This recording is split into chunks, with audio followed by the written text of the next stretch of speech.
Hello, I am D-Man, and today I'll be doing a what if total drama video about Mal being in Revenge of the Island.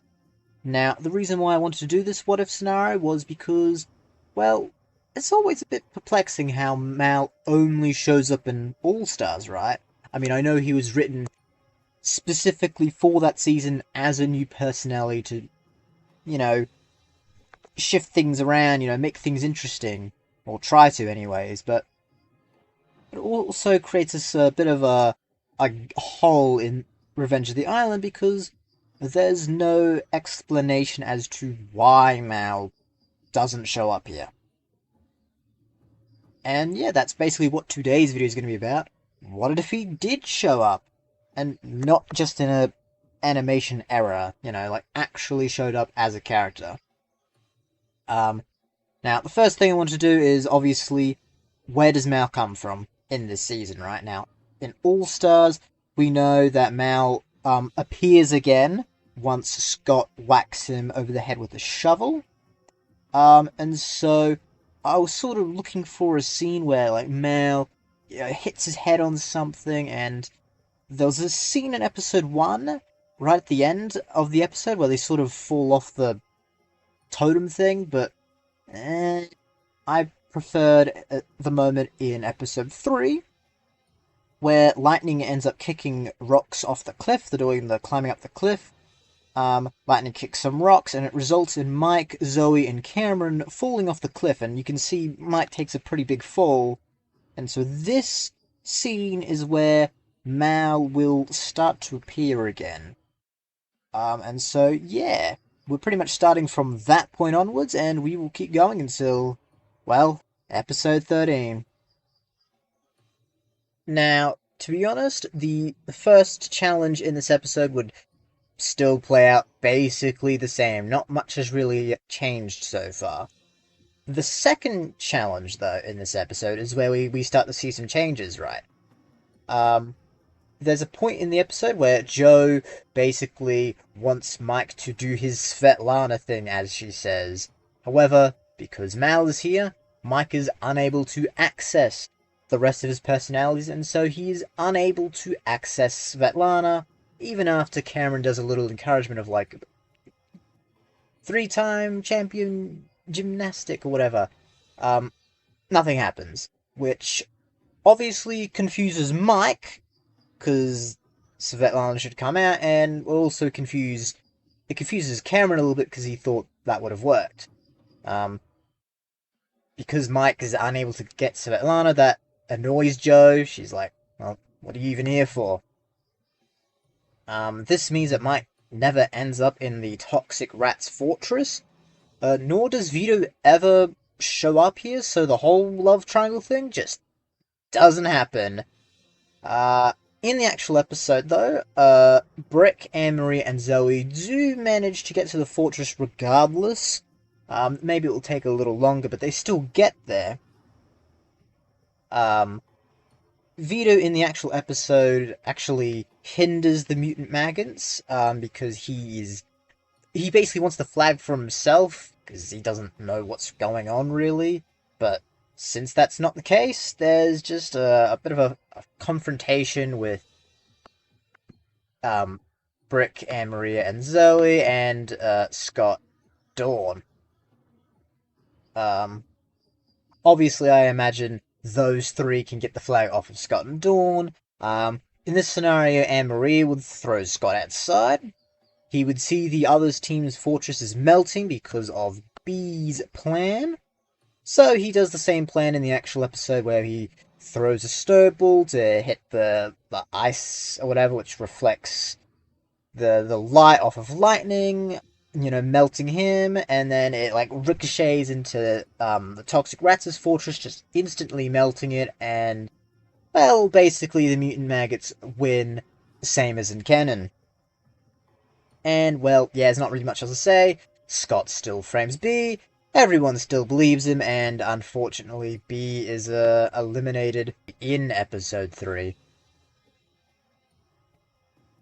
Alright, now that we're in episode 4, we start off with, the episode starts at nighttime, so Mal wakes up from his sleep, and looks for something to break, just like an All-Stars, but sort of runs into a bit of a problem because there's nothing in the room he's in to really break. I mean, what does Brick have on him that is, like, of any value? Nothing really. Cameron has his glasses, which, Mal does break in All-Stars, but doesn't do it while he's asleep. He sort of trips Cameron over while he's awake, which, to me anyway, seems to imply that Cameron has it on him, or at least close enough on him where Mal can't easily get it. So, Mal's like, well, nothing in here, goes to the girls' cabin. Maria has the hairspray and all that, but it's all in her hair. That's even worse than trying to get the glasses off Cameron. Zoe has, like, nothing. And Jo has the whistle. She has her whistle. Now, Scott, in Revenge of the Island, is able to steal it off of Jo. And, well, Jo's asleep. I'm sure Jo just, like, puts the whistle off on, like, a cupboard or something. So Mal gets the whistle, breaks it, and as soon as he breaks it, Chris blasts the air horn and everyone wakes up. Mike suddenly comes back and he then realizes, oh shit, I just broke Jo's whistle and I didn't even realize it. So he quickly, runs out with the rest of them, sort of hoping no one notices him, which no one does because everyone's just woken up. But Cameron did notice that Mike wasn't in their side of the cabin. Mike was somewhere else. The first part of the challenge basically remains about the same. Mike would be more on edge since, Svetlana didn't show up in the last episode and now this, so he's more on edge. And Cameron is a little bit suspicious of Mike, He's just like, nothing too crazy, but he's just like, interesting to note. Brick and Zoe still get captured by Izzy, and then we get to the part with the grave. In the actual episode, Vito shows up once a branch collapses underneath him, and there's another branch that, like, rips off his shirt. That still happens, but Vito doesn't show up, so Mike is now even more paranoid. The meat maggots still find the clue, but Vito doesn't knock the coffin back down, so Jo just does it instead. Doesn't impact anything, but that is a change.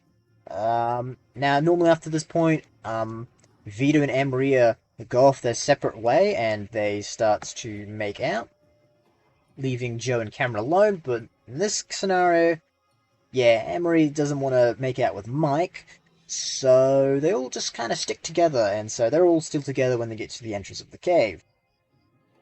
Jo rushes in, gets the clue, and then she gets tangled up, sort of like in the actual episode. Cameron, Mike, and Maria realize what's going on, they take the clue off the ground, and then Cameron goes up to the hooks, and then he gets captured himself. This is just like the actual episode. And so at this point of the episode, Scott, Sam, Maria, and Mike are still... They haven't been captured yet. Lightning and Dawn get captured in the episode still. That doesn't change. Maria trips over Scott, which traps them both in a web. So they get nice and snug together. Cameron gets that adrenaline boost as normal, and so he starts beating up the spider, in quotation marks. Mike in the episode tries to rescue Zoe and the rest of them, but since Svetlana doesn't come out, he's unable to do anything. He just he climbs the wall and he's just like, well, now what? Now Cameron is still able to knock the spider down though, which does free everyone, but it also collapses the cave. This is like in the actual episode, but there is a difference. In the episode, Svetlana manages to free Brick before the cave collapses, and so at the end of the episode, Brick, he feels like, Jo tells Brick, go on ahead without us, and then when the team loses, Brick feels like he's betrayed his code, he's dishonorable. That doesn't happen now. Brick gets trapped in the cave with them, so the only two people that make it to the end are Scott and Sam, which makes them win the challenge. So we then get to the vote. In the actual episode, pretty simple. Brick volunteers to get eliminated because he was dishonorable, but since he doesn't feel dishonorable, yeah, we have an actual vote to consider here. Joe, I think, would vote for Mike, just because Mike hasn't really, episode 3, Mike didn't show up, so he wasn't very useful. This episode, Svetlana didn't show up again, so again, not very useful. Joe could also vote for Anne-Maria for similar reasons, but I feel like Anne-Maria tries to do a little bit in this episode at least, so yeah. Anne-Maria votes for Joe just because, well, Joe is a leader, but she's also a very mean leader. So Anne-Maria, votes for Joe. I think Mike either votes for Joe or maybe himself if he's feeling like particularly guilty. We'll say he votes for himself. Brick votes for Joe. I mean, Joe's just, again, she was very mean in this episode. She's very, who cares about the other contestants? And even, Emery's like, hey, Brick, I don't even like Brick at all, but he's still a person. And so, yeah, it's getting, Zoe also votes for them. Cameron does not.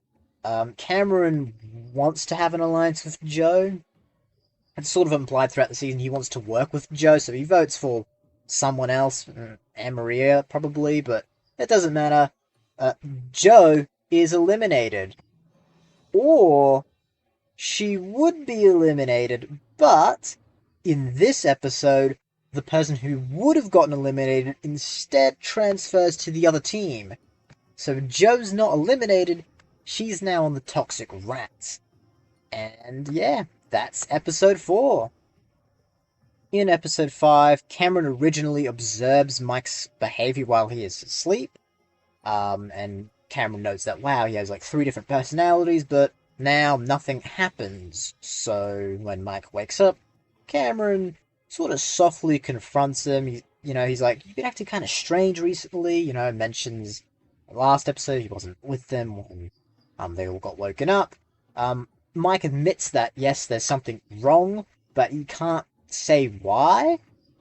Cameron's like, well, I can't really help you if you don't tell me what's wrong, and so Mike reluctantly tells Cameron that I've got multiple personality disorder, but none of my personalities have been coming out recently. Cameron says that, Cameron's a nice guy, so he's like, I'll try and figure that out, and, I'll try and keep this a secret for you, like you want. Mike explains how this all sort of started after the fall in episode 3, and so Cameron then makes the connection that the fall must have caused something to happen. Obviously, they don't know Mal's back yet, they just know something has happened, which has resulted in Mike's personalities not showing up anymore. Now that Joe is on the Toxic Rats, Scott will attempt to accuse her. Scott will try and frame Joe for stealing all the items. Scott did this to Brick originally, since Brick was the one who got transferred, but now that Joe's transferred to the other team, Scott will try and frame Joe. Especially as well, since Joe is, Scott sees how determined Joe was to win the challenges and that, and so Scott, wanting to lose, yeah, probably wants Joe gone if he can. The thing is, though, is that Joe would have found out that, her whistle is missing at this point, right? She would have used it at some point, during the morning or something, maybe with the scene with Brick.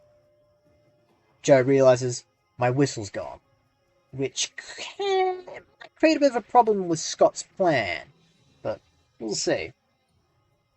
So, let's move on to the actual challenge now.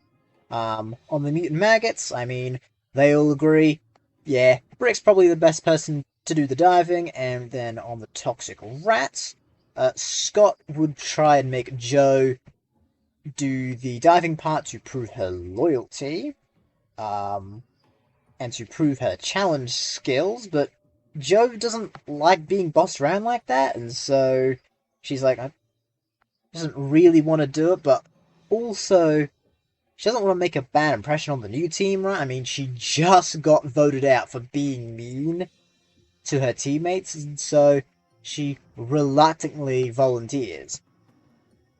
If she didn't, she would have probably tried to get like Lightning or someone to go underwater. And so yeah, Jo and Brick are still underwater, but now they're on opposite teams, which is kind of fun. Fang originally went after Brick underwater, and so I could have kept that, but instead we'll have Fang go after Jo. This is only because Jo's on the Toxic Rats, Brick was on the Toxic Rats. I'm going by that logic, but I could see it going either way. Lightning would still pump a bunch of air all at once, because Sam wasn't very good at it, inflating Jo's sort of suit and knocking Fang away. Mike and Zoe would still have a conversation while Zoe's idiotically standing on the air hose, but this conversation is a lot more positive. It's just a little bit of just a nice, cute moment between the two of them. Mike's still anxious here, but this is nice. Maria would still push Zoe off the air hose after Brick almost running out of air, pulling on the air hose, desperately trying to get some air. Zoe still gets the pain on her, and so they still get into a bit of a brief confrontation. But once Mike's shirt is ripped off, nothing happens again. Vito normally comes out here again, and then Zoe gets all jealous and pissy at Mike. But that doesn't happen now. So, yeah, Mike's shirt gets ripped off, Vito's supposed to come out. Nothing's happened again. And so Mike decides, he just panics, and he just runs off, which confuses the rest of the team. Well, I guess Zoe and Maria. Cameron decides to follow him, because he knows sort of what's going on here. And so Cameron follows Mike. Dawn, on the other team, I could see, like, her also noticing this, happening. And the only reason I'm saying this is because in the original episode, when Zoe and Dawn sort of have a little conversation, it's sort of implied that Dawn already knows about Mike's MPD, but now here, because of Mal, she's, instead of, noticing that, she's just noticing this, like, weird negative energy from Mike. She can't really explain it, but that means Dawn's, keeping a little bit of an eye on Mike as well, just because of that negative energy that's coming from him.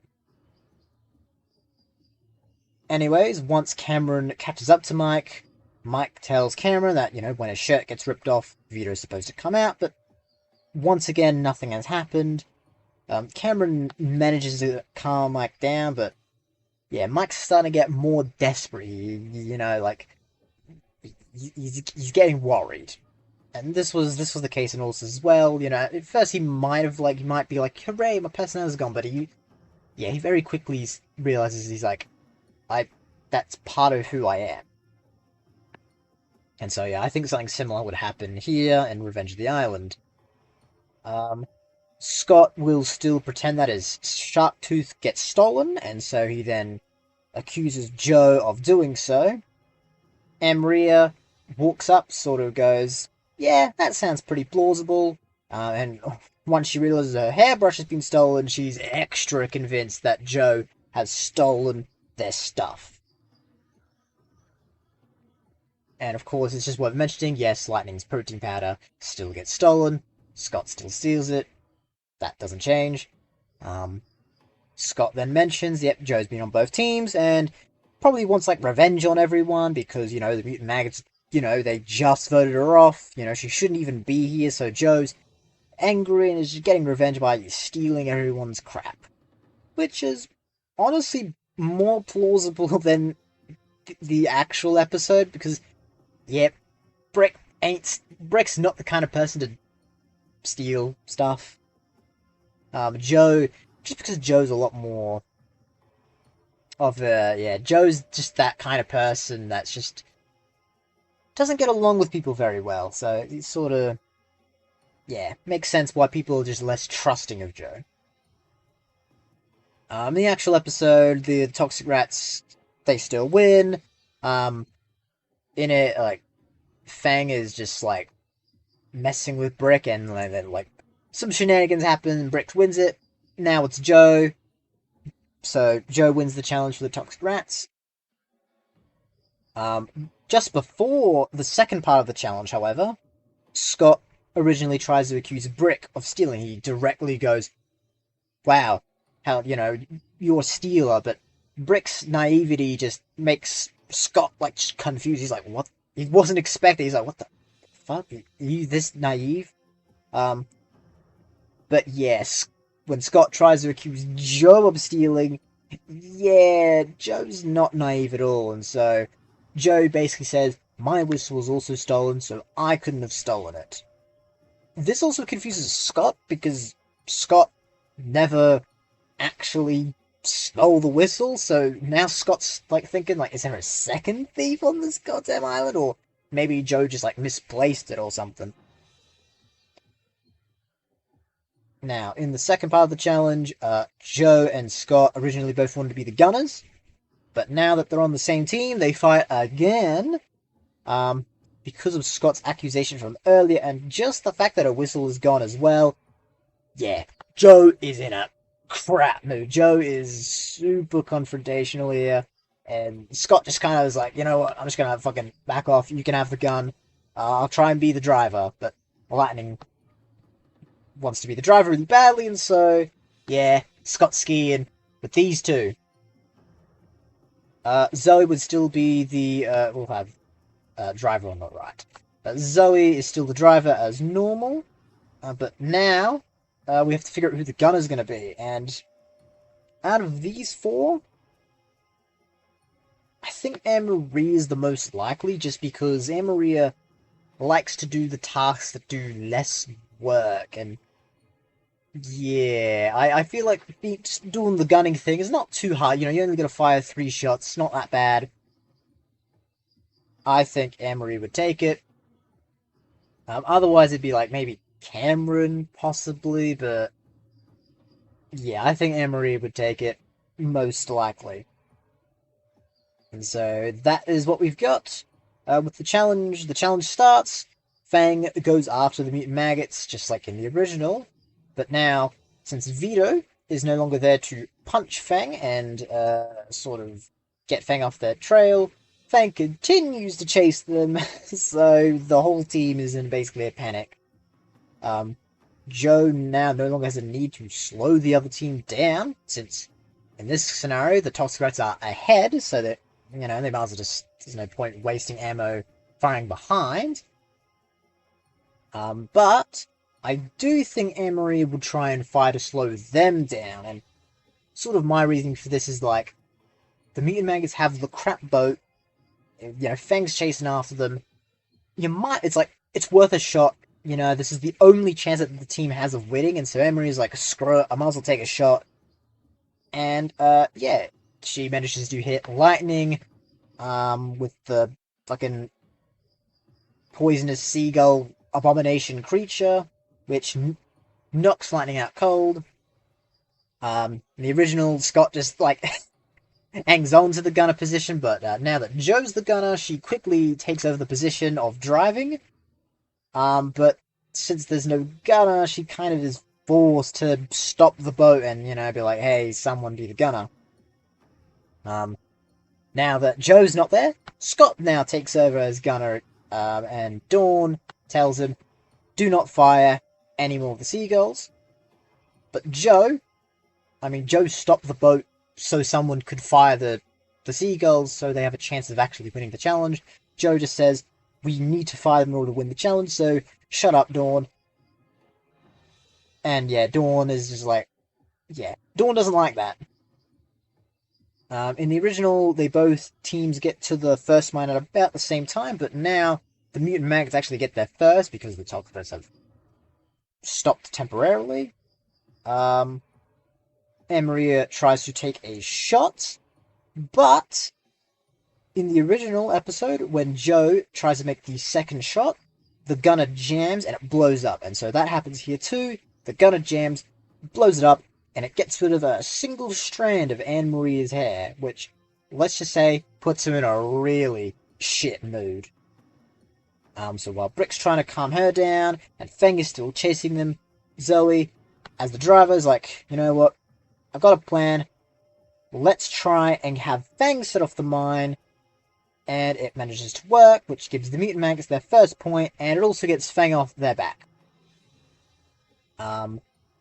Here, we now have Lightning as one of the people on the ski, although he is unconscious, but this isn't that different, and yet Scott is gunning, and Joe is still driving. As they start to catch up to the mutant maggots, as they have the better boat, Joe tells Scott to fire at them, but Scott doesn't want to fire, because that means, you know, he might hit them, and, I mean, in the original episode, he tries to miss and he hits it, so Scott here is like, I don't want to fire it because it might, you know, I might help with my team, and I want the team to lose, and so Scott quickly comes up with an excuse, telling Joe that he won't do it because Dawn said so, and, you know, I also care about creatures very much, and so that makes Dawn happy, you know. Scott didn't fire, it's just an excuse not to fire. Joe gets really annoyed at this, and so Joe pushes Scott away from the gunner position. Scott quickly takes the driving position, and then Joe takes a shot at the other team, because they're now behind, and it hits the driver in the back of the head, which is Zoe, and so now Zoe also is unconscious, as well as Lightning. Anne-Marie, being the only other person on the boat, quickly takes over, and you would think, you know, they'd have to stop again, and, you know, someone takes over the gunner position, but if you remember, the gunner was jammed and no longer works, so who cares? We don't have a gunner, it doesn't even matter. And so, as both teams approach the second mine, Joe takes another shot of the seagull cannon. However, Scott, not wanting Joe to actually hit it, quickly swerves the boat, making Joe miss her shots. And so, yeah, Joe is even more pissed off at Scott. Joe is basically feels like she's on a team of incompetent idiots, even more so than on the mutant maggots. Anne-Maria has no idea of how to actually get the mine. The gunner doesn't work. Fang's not here. So the only idea she's got... Hey, there's Zoe there unconscious. Anne-Marie doesn't super care about Zoe, and so she just quickly takes Zoe, throws her at the mine, and the mine does blow up, which gives the mutant maggots the second point. And the challenge just ends early because, well, there's only 3 points available and the mutant maggots have 2 of them. The toxic rats have no way of catching up here. And so, yep, the mutant maggots automatically just win the challenge right there and there. Joe immediately accuses Scott of throwing the challenge, which Scott, of course, denies by claiming the steering wheel was faulty. Joe doesn't buy this because she was steering just fine. Zoe, of course, I think she was on a fucking mine, unconscious. She is sent to the medical ward temporarily. And that is the sort of the end of that. And we now get to the elimination. And there is one major change that's happened here. And that is Dawn doesn't know that Scott threw the challenge. Yes, she would be suspicious, but it also sort of helps that Scott and her have also gotten along better here than in canon, right? I mean, again, Scott didn't fire any of the seagulls, so Dawn sort of generally trusts him here still. Scott, you know, is quickly realizing, like, Joe is onto him, he desperately needs Joe gone now, and so quickly frames Joe by taking all the stuff he stole from everyone, and, you know, he quickly hides under, like, Joe's bed. And then when Scott walks into the female cabin with Dawn, he quickly manages to get Dawn to sort of look under Joe's bed, where, you know, Scott's tooth, and Lightning's protein powder, and Anne-Marie's hairbrush, and, you know, Dawn's shells, sure, why not? They can all be seen, which obviously horrifies Dawn, and so Dawn immediately, confronts Joe about the stealing, which starts to create a bit of a commotion for everyone, so everyone starts to gather up. Joe tries to claim once again, her whistle was stolen. It actually wasn't stolen by Scott, which is kind of funny, but it was still taken. So Joe says that she's been framed, which is the truth, and this sort of makes Mike worry that maybe he stole all the stuff without even realizing it. I mean, the only reason he realized he stole Joe's whistle was because, Chris blasted the air horn and it sort of switched him or whatever. But he, Mike could be thinking I could have stolen Scott's tooth without even realizing I did. Scott sort of ironically says that Joe's just saying that so that it doesn't look like that she stole the stuff, right? Scott's been like, hey, come on, really, your whistle got stolen? Yeah, sure it did. Sure, you didn't just hide it somewhere just so just so you look innocent, which is what Scott's done with his tooth.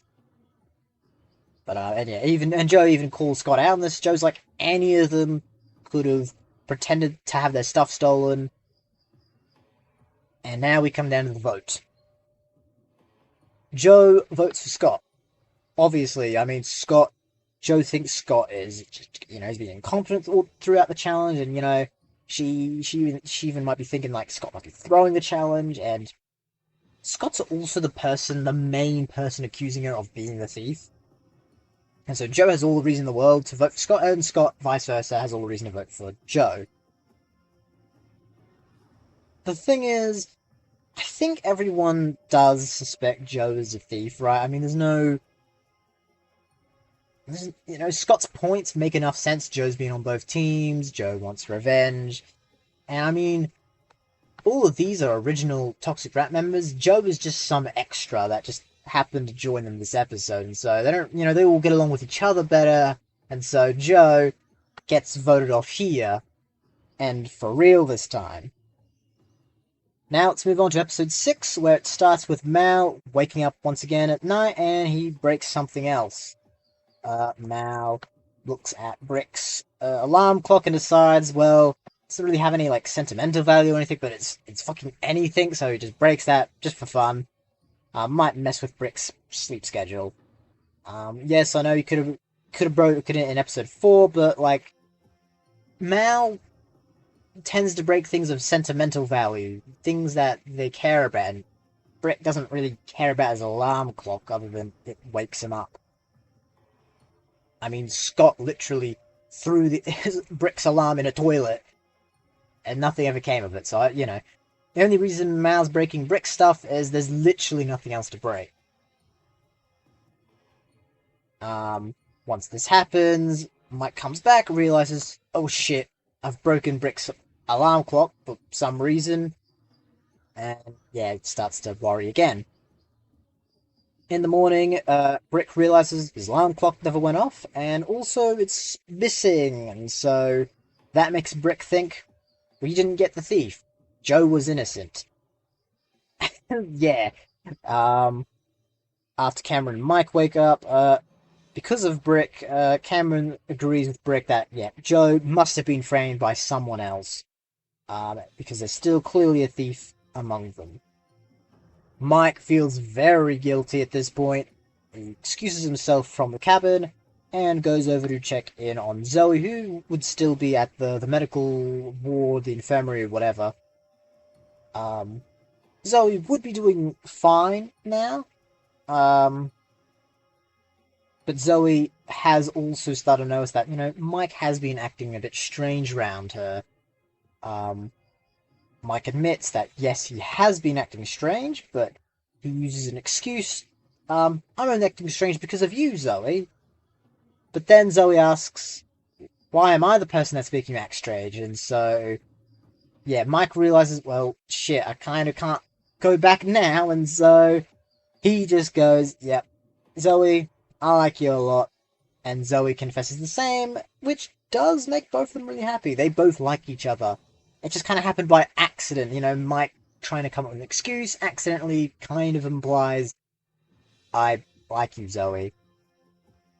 And so obviously they're both very happy. This is great, but Mike has a major problem to solve still, and he desperately needs a solution because he's also lying about Zoe. Like, he still hasn't told Zoe about his multiple personality disorder or any of the problems he's having so far. And so, goes up to the only person he can trust, which is Cameron. And, Cameron tells Mike, you gotta tell Zoe about it at some point. Like, you gotta do it. Mike then decides to tell Cameron that he broke Brick's alarm clock and Joe's whistle, which shocks Cameron. But then this realizes that, because Mike didn't realize what was happening until afterwards, Cameron deduces that it must be one of Mike's other personalities must be the cause of this. And so Mike explains, Mike thinks like, yep, that makes enough sense to me, and so he starts going through all his personalities, Chester, when he gets frustrated, Chester comes out, when his shirt gets ripped off, Vito comes out, when athletic ability is required, so Lana, when he wears a hat, Manitoba Smith comes out, and, and then Mal, oh, yeah, when Mike starts to talk about Mal, Mike starts to get this feeling of dread, because, he thought he got rid of Mal, but this is kind of weird, he could potentially be back. And that really throws my, oh shit, Mal is back. And Cameron, Cameron's like, oh, it's okay, but Mike's just like, Mike's like, yeah, totally. Mike's freaking the fuck out, Mal might be back. And so, sort of like in All Stars, in a desperate bid to get his old personalities back, Mike does the thing which he thinks will fix him. In All Stars, it was he threw a rock on his head, sort of how Scott whacked him over the head. And Mike goes over to the cliff, where he fell off, and so he does the same thing again. He walks to the cliff, he falls off, and yeah, this doesn't work. And just like in All Stars, Mal is now here permanently, and Mike is trapped within his own mind. Mal is free and on a rampage. Eventually. Meanwhile, for the Toxic Rats, the Team Men stuff doesn't happen because, well, Dawn is still here, and, well, Lightning knows Dawn's a girl, so, we don't have any of that confusion. We do still notice Sam's freaky thumb. I think Sam would still try and prove that, he's just as much of a man as, Lightning and Scott are. And we get to the first part of the challenge with the runway and that. It basically plays out the same for the mutant maggots, at least for, even though Mal is there, but, Mal is also trying to blend in. So, Brick and Zoe would mention to, oh, sorry, not Zoe. Brick would mention to Zoe and Anne-Maria about the missing clock, which makes sort of them also feel guilty because they also thought Joe stole all the stuff. For the Toxic Rats, though, they're going to have a much easier time because, hey, Dawn's here. She can easily get along with the Sasquatch and Aqua that they originally find, and so they have no problems getting it to the runway and dressed, which annoys Scott. Sam would still get his fashion tips from Dakota. Dakota is still returned, and so Sam would still get the fashion tips, misinterpret them, and the rest of the challenge basically plays out the same. Lindsay gets captured and flown off to Boney Island. The first part of the second challenge also plays about the same. Sam is still hallucinating from not having access to his video games. Scott still wants to work on the other team as the merge is coming up soon, and so he goes up to Zoe. Zoe sort of kind of bluntly tells him that Brick's alarm clock was stolen, so Joe couldn't have been the thief, and everyone sort of knows that Scott was the most confident about that. And so Scott quickly, comes up with something, he starts to like fake crime. You're like, I really thought, that like Joe was like stealing and stuff. I didn't realize it. Thank you for telling me. And Zoe, yeah, buys that stuff completely. And so Scott still manages to get Zoe's trust with a little bit of a different story. Of course, Scott now is like, wait, there definitely is another thief on the island because Scott didn't take Brick's alarm clock, and so Scott is just like, oh, it intrigues him, but it also worries him because it's like someone else is strategizing, and Scott he has no idea who's doing it. It could be any of these people. Now, when it comes to rescuing Lindsay, Brick no longer has the duffel bag with his unique fashion sensors to throw at the Sasquatch and Aqua. It never gets angry, and because Dawn is here as well, yeah, the challenge gets kind of boring all of a sudden. It's basically a mad dash to get Lindsay. First to get Lindsay wins, and so the two teams just start fighting each other. Mal can, maybe do some malevolent stuff, so, he gets to have a bit of fun too, but can't be too overt, obviously. The tricky part is, yeah, who the hell wins this challenge? Everyone's in a bit of a big old Smash Bros. Brawl. Now, I think the main two contenders for who's going to rescue Lindsay first from each team is going to be Lightning and Brick, I think, and because this challenge is all brawn and Lightning is all brawn, I think Lightning would rescue Lindsay first and win it for the Toxic Rats. Dawn could also, help out the Sasquatch, either during the challenge, and so even more of a reason for them to win, or maybe after the challenge, and so Scott's not happy, His plan didn't work out this time. Maybe Mal could help out, because he's quite strong, but I think he's too distracted with the brawling and trying to make himself sort of seem threatening while pretending to be Mike. And even though Cameron is very smart and he could have come up with like a plan or something, there's just not enough time to come up with a plan, and like even if he has a plan, it's just too late. And so, yeah, the mutant maggots lose this challenge. And I think the vote is pretty self-explanatory here. Mike, Zoe, Cameron, Brick, they all get along pretty well, and none of them really dislike Anne-Maria that much. I guess maybe Zoe might, but like, there's just like, Anne-Maria is clearly the odd one out here, and so they vote Anne-Maria out. However, we're still not done, because at the end of this episode, Chris asks for a strong team member on each team to volunteer. Scott volunteers in the original, so he still does the same. And out of the mutant maggots, out of these four, I feel like, Brick feels like the only one that makes the most. It's the only one that makes sense, right? Maybe Mal might, but it's gonna be Brick. Which means they switch teams, and so we now have this dynamic.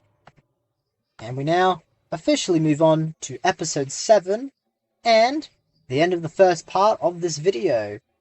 If you liked this video, like and subscribe, and I'll see you all next time.